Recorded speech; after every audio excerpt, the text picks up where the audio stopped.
ভাবুন তো, আমাদের চেনা এই পৃথিবীর ঠিক মাথার ওপরে হাজার হাজার কিলোমিটার উঁচুতে মেঘের আড়ালে লুকিয়ে আছে এমন এক রহস্যময় দুনিয়া, যেখানে পা রাখা মানেই মৃত্যুকে সরাসরি ইশারা করে ডেকে আনা। হ্যাঁ বন্ধুরা, আজ আমরা এমন এক রোমাঞ্চকর রাজ্যে প্রবেশ করতে চলেছি, যেখানে মানুষের উপস্থিতি মানেই দানবদের জন্য এক উৎসবের ভোজ।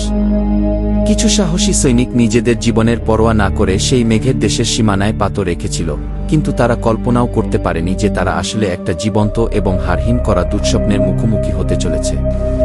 এই বিশাল রহস্যের শুরুটা কিন্তু মোটেও কোনো রাজপ্রাসাদ থেকে হয়নি, হয়েছিল এক অতি সাধারণ কৃষকের কুঁড়েঘর থেকে, যা পরে পুরো পৃথিবীর ভাগ্য বদলে দেয়। গল্পের শুরুতেই আমরা দেখি চারপাশের পরিবেশটা কেমন যেন থমথমে, আকাশছোঁয়া পাহাড় আর অদ্ভুত মেঘের আনাগোনা। কিন্তু সেই শান্ত পরিবেশের আড়ালে লুকিয়েছিল এক চরম আতঙ্ক। চারিদিকের বাতাস হঠাৎ ভারী হয়ে ওঠে, আর পায়ের নিচের মাটি অনবরত কাঁপতে শুরু করে। আমাদের গল্পের মূল চরিত্র, এক সাধারণ কৃষক ছেলে জ্যাক, সবার আগে এই ভয়ানক কম্পন আর এক অদ্ভুত বিপদের গন্ধ টের পায়। নিজের সহজাত বুদ্ধিতে সে এক মুহূর্ত সময় নষ্ট না করে সামনে থাকা একটা জলের কুণ্ডের মধ্যে নিজের মাথাটা সম্পূর্ণ ডুবিয়ে দেয়।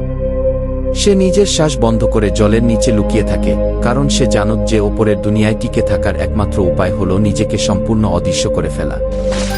ঠিক তার কয়েক সেকেন্ড পরেই এক বিশালাকার, বিকট এবং কুৎসিত আকৃতির দানবীয় পা সজোরে এসে পড়ে সেই কাদার উপর। সেই পায়ের ভারে চারপাশের গাছপালা কেঁপে ওঠে এবং বড় বড় পাথরগুলো পাহাড় থেকে নিচে খসে পড়তে শুরু করে। কাছেই চড়ে বেড়ানো বিশাল বিশাল ভেড়ার দল সেই দানবকে দেখে ভয়ে চারদিকে দিকবিদিক জ্ঞানশূন্য হয়ে ছুটতে শুরু করে। কিন্তু সেই রাক্ষসের গতির সামনে তাদের পালানোর সমস্ত চেষ্টা বৃথা ছিল। রাক্ষসটি তার বিশাল নখযুক্ত হাত বাড়িয়ে একটা বড় ভেড়াকে শূন্যে তুলে নেয় এবং কোনো রকম দ্বিধা না করে এক গ্রাসে সেটিকে জ্যান্ত আর কাঁচাই গিলে ফেলে।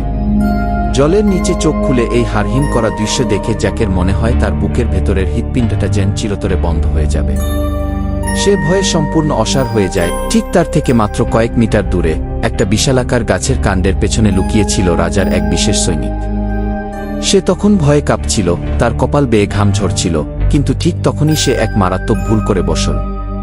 কৌতূহলের বসে রাক্ষসটাকে এক ঝলক দেখার জন্য সে পেছনের দিকে ঘাড় ঘুরিয়ে তাকায়। তার এই নড়াচড়াটা খুবই সামান্য ছিল, কিন্তু সেই দানবের ইন্দ্রিয় ছিল অত্যন্ত তীক্ষ্ণ। আচমকা দানবটার কুৎসিত নাক সংকুচিত হয়ে ওঠে। সে বাতাসে মানুষের গায়ের এক অদ্ভুত গন্ধ পেয়ে যায়, যা দানবদের কাছে সবচেয়ে প্রিয় খাবার। সৈনিকটি নিজের ভুল বুঝতে পেরে ভয়ে গাছের গুড়ির সাথে নিজেকে লেপ্টে ধরে স্থির হয়ে দাঁড়িয়ে থাকে, যেন সে নিজেই সেই গাছের একটা অংশ। কিন্তু ততক্ষণে অনেক দেরি হয়ে গেছে। নিজের ভয়কে আর কোনোভাবেই নিয়ন্ত্রণ করতে না পেরে সে হঠাৎ করেই গাছের আড়াল থেকে বেরিয়ে মরিয়া হয়ে দৌড়াতে শুরু করে।